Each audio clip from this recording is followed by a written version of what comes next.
Assalamualaikum warahmatullahi wabarakatuh. Baik, kita bahas materi hari ini mengenai penentuan harga pokok produk bersama dan produk sampingan. Pertama, biaya bersama dulu. Biaya bersama atau biaya bergabung. Nah, ini didefinisikan BOP bersama yang harus dialokasikan ke berbagai departemen, baik dalam perusahaan yang kegiatan produksinya berdasarkan pesanan maupun yang kegiatan produksinya dilakukan secara massal. Jadi ini biaya bersama di sini yang dimaksudkan adalah hanya BOP-nya yang bersama. Yang kedua, biaya bergabung, yaitu biaya-biaya untuk memproduksi dua atau lebih produk yang terpisah dengan fasilitas sama pada saat bersamaan, ya. Jadi ini ada produksi dua produk, fasilitasnya sama, misalnya menggunakan gedung yang sama. Nah, ini BOP bersama, misalnya gedungnya sama. Ini keduanya ini hampir sama. Nah, yang berbeda adalah yang ini, biaya produk bersama, yaitu biaya yang dikeluarkan sejak saat mula-mula bahan baku diolah sampai dengan saat berbagai macam produk dapat dipisahkan identitasnya. Jadi, kalau biaya produk bersama ini mulai dari bahan baku, tenaga kerjanya, sampai BOP-nya dan prosesnya semua sama, jadi satu. Ya. Makanya kalau kita bilang produk bersama itu sumbernya satu, begitu keluar produknya jenisnya berbeda-beda. Dalam hal produk bersama ini saya contohkan seperti perusahaan penggilingan padi. Penggilingan padi itu kan sumber bahan bakunya sama, yaitu satu jenis padi. Gabahnya masuk mesinnya berupa gabah. Ketika masuk mesin penggiling, tenaga kerjanya siapa? Ya sama, operatornya satu itu.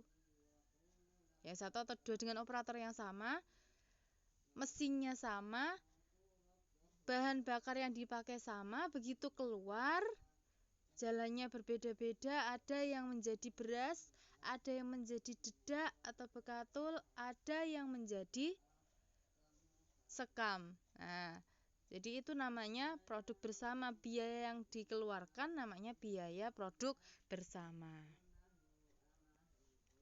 Nah, produk bersama ada adalah dua produk atau lebih yang diproduksi secara serentak dengan serangkaian proses-proses atau proses gabungan. Nah, jadi saya contohkan tadi adalah di penggilingan padi keluarnya menjadi beras, dedak, sekam. Nah, itu. Produk sampingan adalah satu produk atau lebih yang nilai jualnya relatif lebih rendah, yang diproduksi bersama dengan produk yang nilai jualnya lebih tinggi.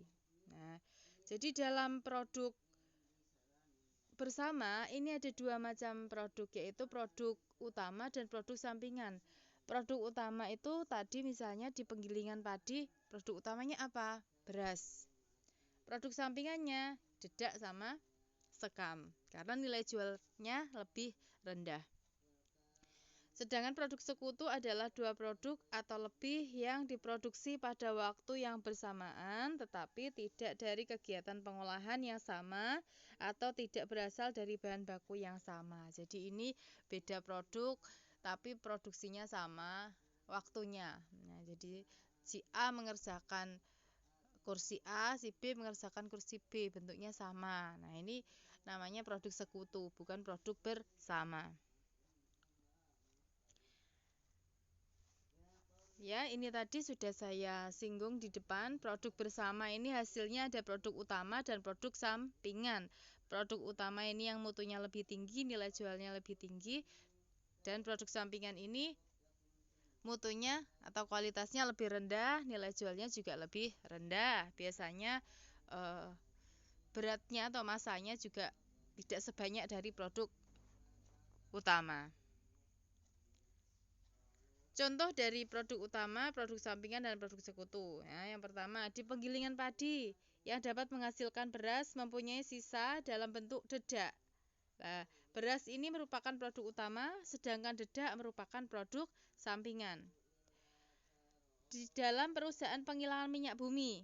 Nah, ada sisa dalam bentuk aspal, maka produk utamanya adalah minyak bumi, sedangkan produk sampingannya adalah aspal. Nah, kalau yang ketiga ini contoh dari produk sekutu. Ada perusahaan penggergajian kayu, saat yang sama ada papan A, papan B, papan C, papan mutu nomor 1, nomor 2, nomor 3. Batang kayunya berbeda. Nah, ini namanya produk sekutu. Produk mirip ya, produk kembar.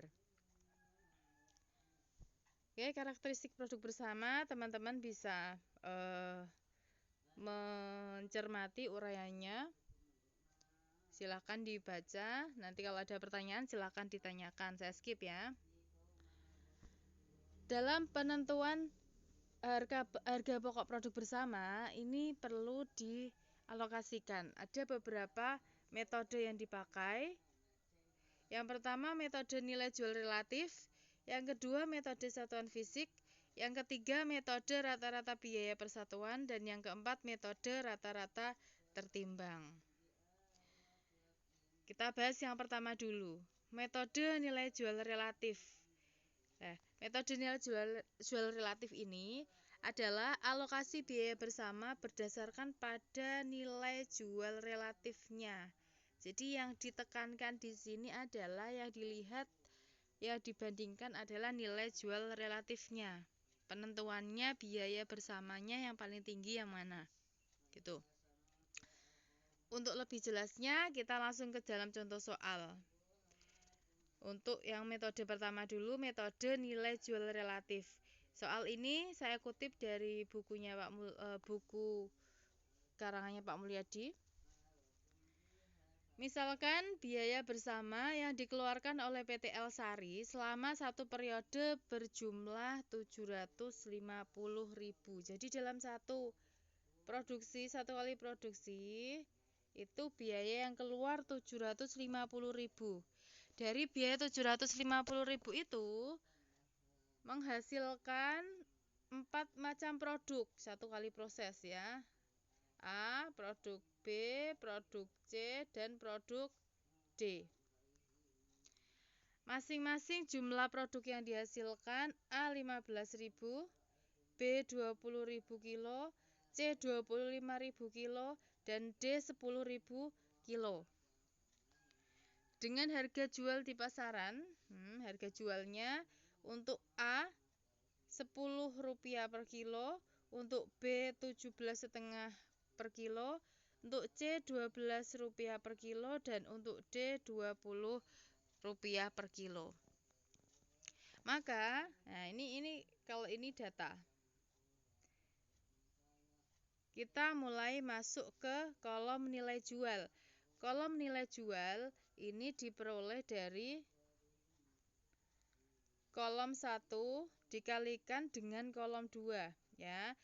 Ketemunya kolom 3. Kolom 3 diperoleh dari kolom 1 kalikan kolom 2. Maka untuk produk A, untuk mencari nilai jualnya adalah 15.000 kalikan 10, ketemu 150.000. Produk B, 20.000 kalikan 17,5, ketemu 350.000. Kolom C, 25.000 kalikan 12, ketemu 300.000. Untuk produk D 10.000 kalikan 20 ketemunya 200.000, sehingga di total seluruhnya ketemunya 1 juta. Nilai jualnya 1 juta. Nah, kemudian kita masuk ke kolom 4. Kolom 4 diperoleh dari kolom 3. Nah, kolom 4 diperoleh dari kolom 3 dibagi totalnya. Mas. Nah, kalau totalnya 1 juta berarti pembaginya 1 juta. Oke, kita masuk ke produk A. Dapat angka 15% dari mana? 15% didapatkan dari 150.000 dibagi dengan 1 juta. Kemudian dapat angka 35% dari 350.000 dibagi 1 juta. Angka 30% dari 300.000 bagi 1 juta. 20% berasal dari 200.000 dibagi 1 juta. Berikutnya masuk ke kolom 5. Kolom 5 diperoleh dari kolom 4 kalikan dengan 750.000. Kolom 4 kalikan 750.000. Kolom 4 itu ini, ya, nanti ke bawah kalikan 750.000 itu apa? Biaya bersama.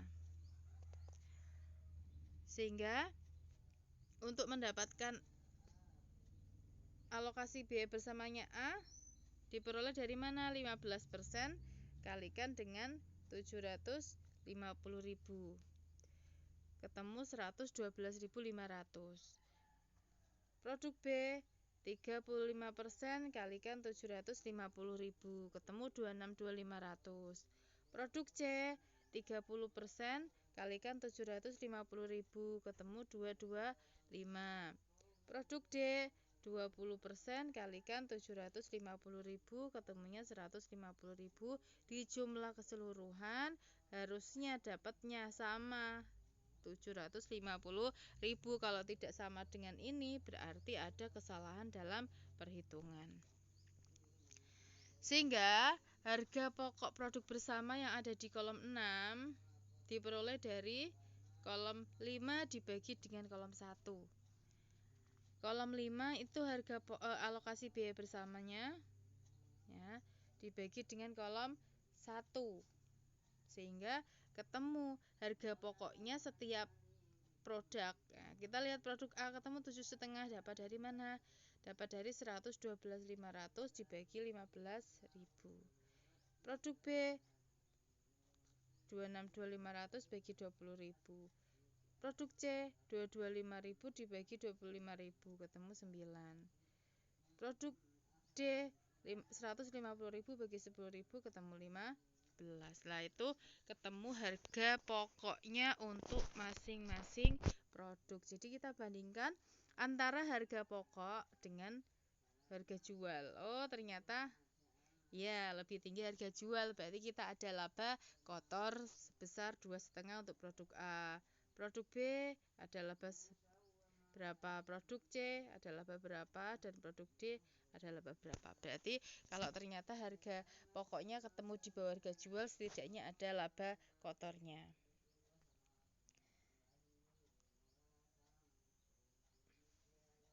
Ya, kita lanjutkan. Ada alternatif lain alokasi biaya bersama dengan nilai jual relatif tadi.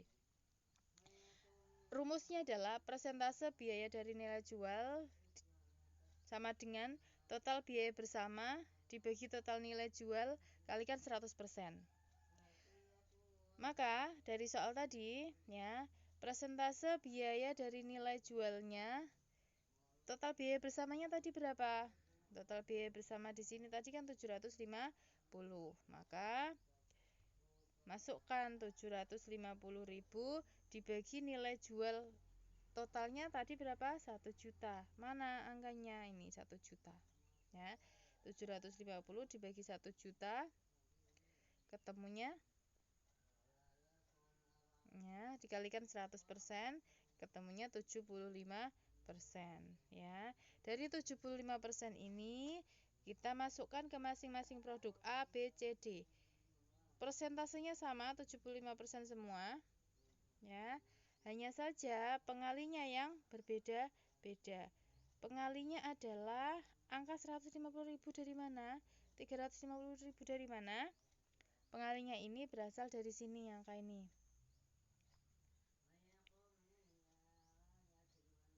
Dari kolom nilai jual. 150.000, 350.000, 300.000, dan 200.000. Ini nanti yang sebagai pengalih di sini. Nah, ini adalah alternatif, monggo dipilih mana yang menurut jenengan lebih mudah, ya. Metode berikutnya adalah metode satuan fisik. Jadi metode satuan fisik ini adalah suatu metode dalam pembebanan biaya bersama kepada produk didasarkan atas unit secara fisik atau output dari suatu produk. Jadi dasarnya bukan nilai jual lagi, tapi pakai berapa unit yang dihasilkan.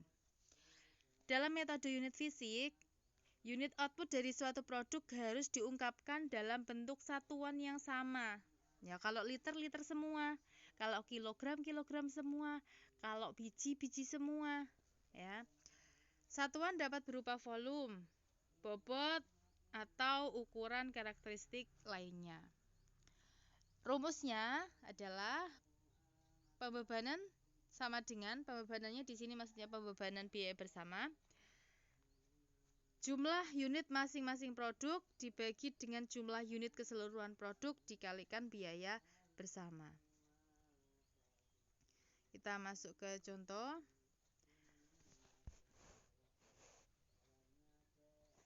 Contoh untuk metode satuan fisik. PT Setia memproduksi 3 produk secara bersama, yaitu A, B, C. Biaya bersama yang dikeluarkan untuk menghasilkan, maksudnya ketiga produk tersebut adalah 150 juta. Jadi biaya bersama 150 juta.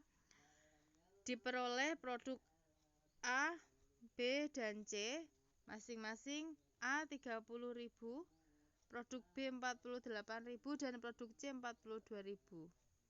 Nah, kita abaikan bawahnya dulu. Kita fokus ke sini dulu ya.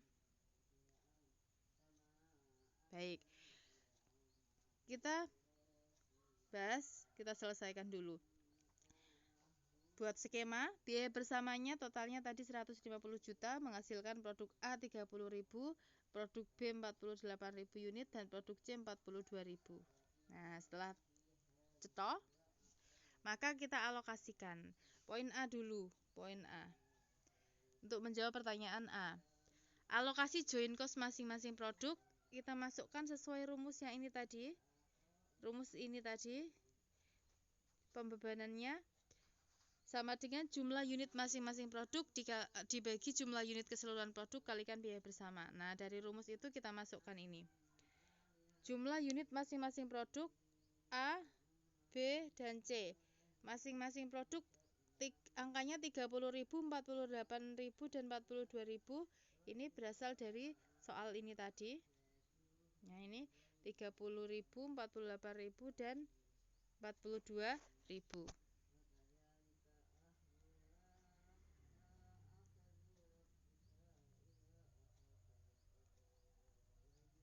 Ya, setelah ketemu jumlah masing-masingnya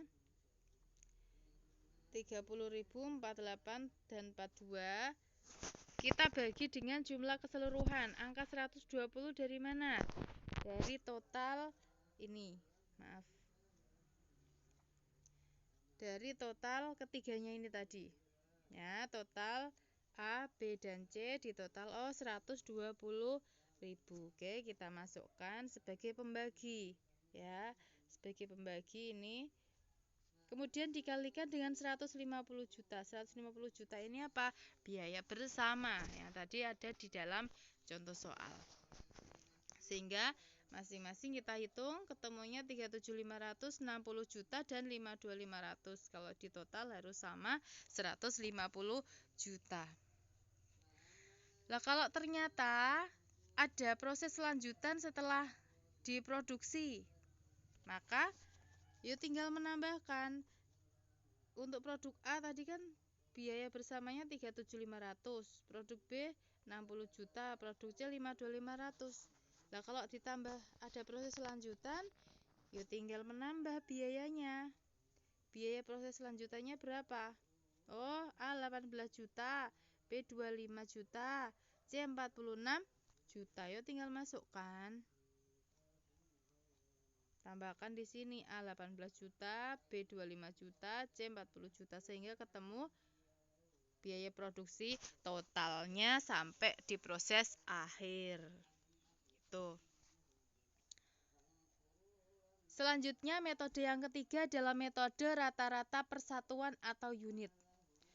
Metode rata-rata persatuan adalah suatu metode dalam mengalokasikan biaya bersama bahwa seluruh produk yang dihasilkan dari proses produksi bersama harus dibebani suatu nilai secara proporsional dari seluruh biaya bersama atau dari besarnya unit yang diproduksi.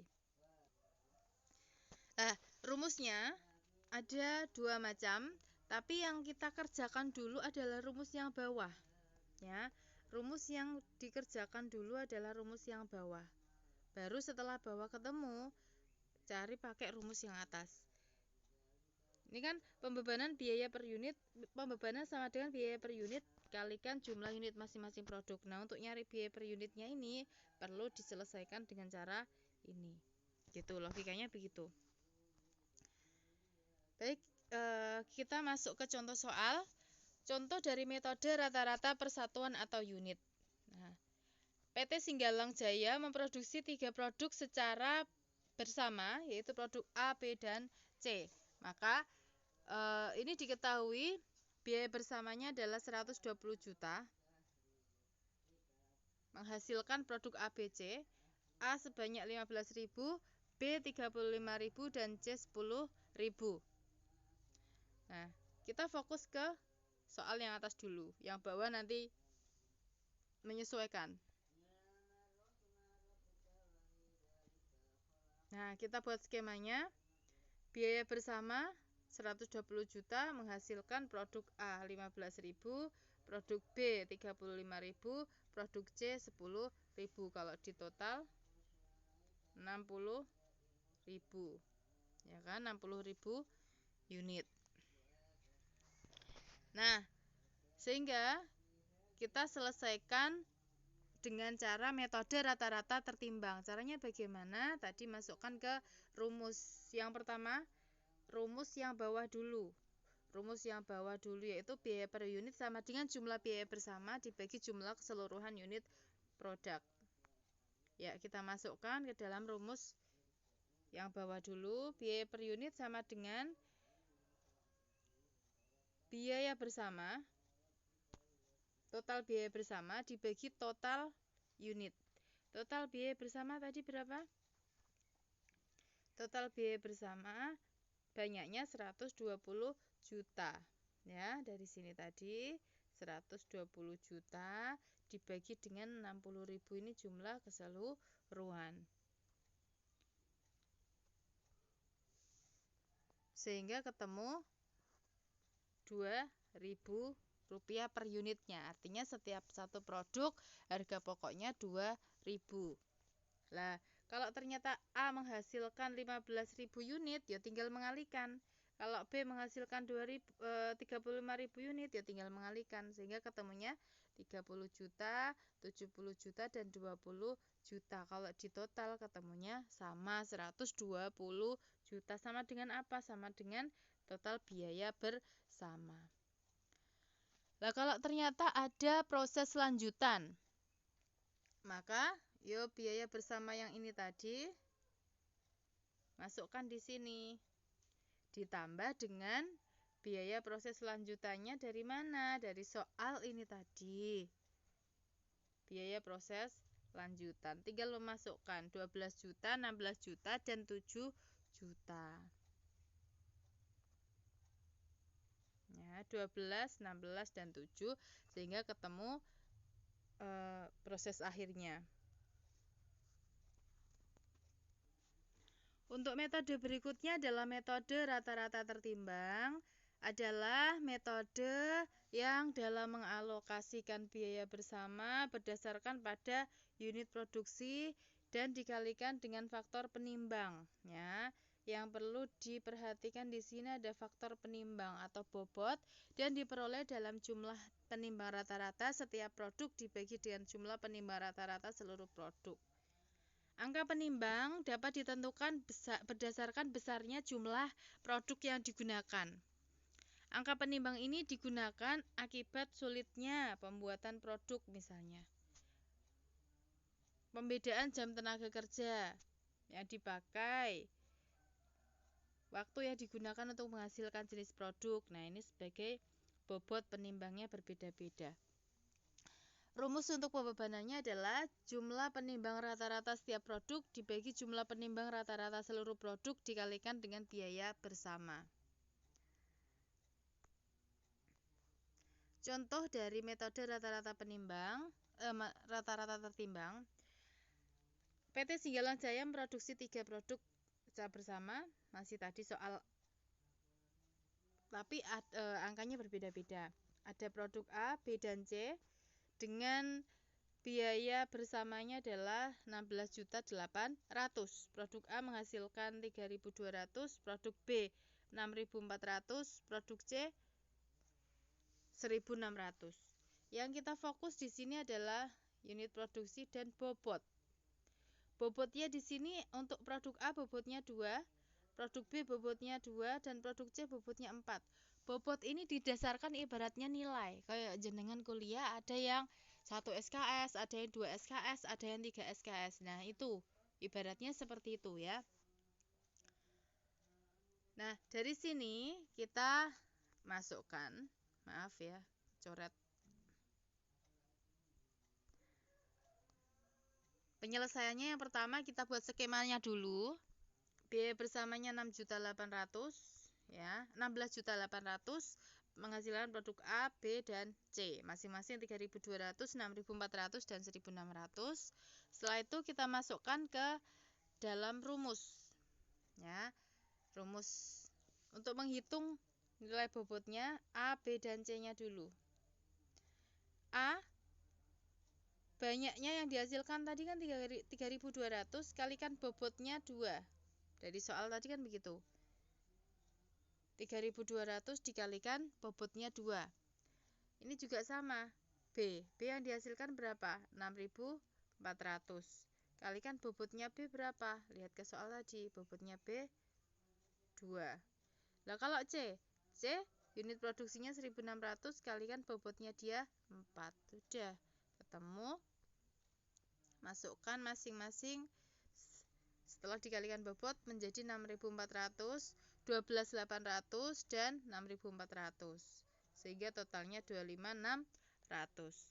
Maka untuk alokasi biaya bersamanya produk A adalah 6.400 dibagi 25.600. Nah, ini dari mana? 6.400 dapatnya ini dari sini. 25.600 dapatnya dari totalnya.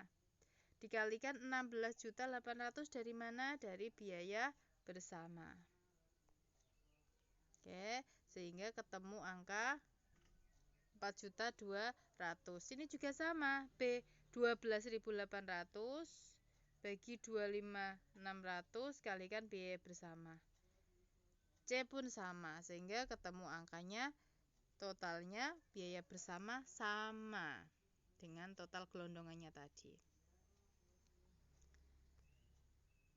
Nah, kalau ternyata ada proses lanjutan, biaya yang di sini tadi, ya, biaya yang ini tadi tinggal ditambahkan. Ya, biaya ini tambahkan dengan biaya proses lanjutannya. Dari mana? Dari soal ini tadi. Biaya proses lanjutan 1.750, 2.500 dan 2 juta masukkan sebagai penambahnya ya, sehingga ketemu harga pokok akhir. Ya, berikutnya adalah produk sampingan. Nah, tadi sudah saya singgung di depan bahwa produk sampingan merupakan produk yang dihasilkan dalam proses produksi secara bersama, tetapi produknya itu nilai atau kuantitasnya lebih rendah dibandingkan dengan produk utama. Contohnya adalah kerosin. Dalam pembuatan bensin itu ibaratnya ada produk sisanya berupa kerosin. Kain perca. Ya, kalau dalam produksi tekstil garment ada dodotan, kalau kita sebut orang Jawa bilangnya dodotan. Papan sedetan atau kepelan dalam produksi kayu itu kan ada kalau kita buat kursi ada kepelannya lah, itu juga produk sampingan. Pengelompokan produk sampingan, ada produk sampingan yang siap dijual setelah dipisah dari produk utama. Contohnya apa ini? Dedak. Dedak itu setelah keluar dari mesin penggiling tadi, begitu keluar dedak kan nggak perlu diproses jadi biskuit dedak lagi kan. Nah, tapi bisa langsung dijual untuk pakan ternak. Yang kedua, produk sampingan yang memerlukan proses lebih lanjut. Nah, ini seperti apa? Misalnya kain perca. Nah, kain perca ini bisa diperjualbelikan lagi. Orang mau beli itu kalau misalnya dibuat menjadi keset, menjadi apa, menjadi karya, itu biasanya orang konsumen itu kan lebih tertarik untuk membeli. Nah, yang ketiga, produk sampingan yang siap dijual setelah titik pisah dari produk utama, tetapi dapat diproses lebih lanjut agar dapat dijual dengan harga yang lebih tinggi. Nah, ini misalnya seperti apa? Kepelan. Kepelan itu kan ada orang yang membelinya sebagai bahan bakar, kayu bakar. Berarti kan bisa tidak perlu diolah lagi. Atau opsi yang kedua, diproses lebih lanjut jadi souvenir, pernak-pernik, gantungan kunci, atau sebagai alat peraga untuk anak-anak PAUD, anak-anak TK. Nah, itu kan nanti jatuhnya lebih bagus, nilai keindahannya ada. Nah, sehingga ada biaya proses selanjutan tetapi harga jualnya akan lebih tinggi. Nah, ini adalah contoh dari produk yang ketiga. Dalam pengakuannya, dalam akuntansinya ada dua macam pengakuan, yaitu dengan metode tanpa harga pokok, yang kedua adalah metode harga pokok. Metode tanpa harga pokok. Ini metode yang tidak menghitung harga pokok produksi, ya, atau tidak menghitung persediaannya, tetapi memperlakukan sebagai pendapatan penjualan produk sampingan sebagai pendapatan atau pengurang biaya produksi. Jadi ini tidak menghitung harga pokoknya seperti yang ada di depan tadi. Di contoh soal tadi kan menghitung harga pokok atau biaya dari produk utama dan sampingan. Lah kalau ya pakai yang metode ini tidak menghitung sebesar itu tadi. Metode yang kedua adalah metode harga pokok. Nah, ini menggunakan metode-metode alokasi yang sudah kita bahas di depan tadi. Jadi diketemukan berasnya harga pokoknya sekian, sedangkan dedaknya harga pokoknya sekian. Sekamnya harga pokoknya sekian. Nah, itu kalau kita pakai metode yang kedua ini. Tapi kalau kita pakai metode yang ke satu, wis angger didol, dijual, dedaknya laku berapa? Oh, dedaknya laku dari total biaya produksi 1 juta, ternyata dedaknya laku 200.000. Oke, berarti dedaknya itu sebagai pendapatan lain-lain. Nah, kalau metode yang kedua dialokasikan, dihitung dulu. Dedaknya makan harga pokok berapa? Tuh ya, jadi ada bedanya. Metode tanpa harga pokok ini bisa diperlakukan sebagai pendapatan di luar usaha. Jadi menjual dedaknya diakui pendapatan di luar usaha 200.000. Tambahan penjualan produk utama. Jadi ada bisa digunakan sebagai tambahan penjualan produk utama. Kalau jualnya tadi berasnya laku 1.500.000, ketambahan jual dedaknya 200.000 berarti menjadi 1.700.000. Atau menjadi pengurang harga pokok. Misalnya harga pokok penjualannya tadi ketemunya 1 juta dikurangi dengan dedaknya 200.000, maka ketemu harga pokoknya 800. Ini mengurangi harga pokoknya yang secara keseluruhan dari produk utama tadi.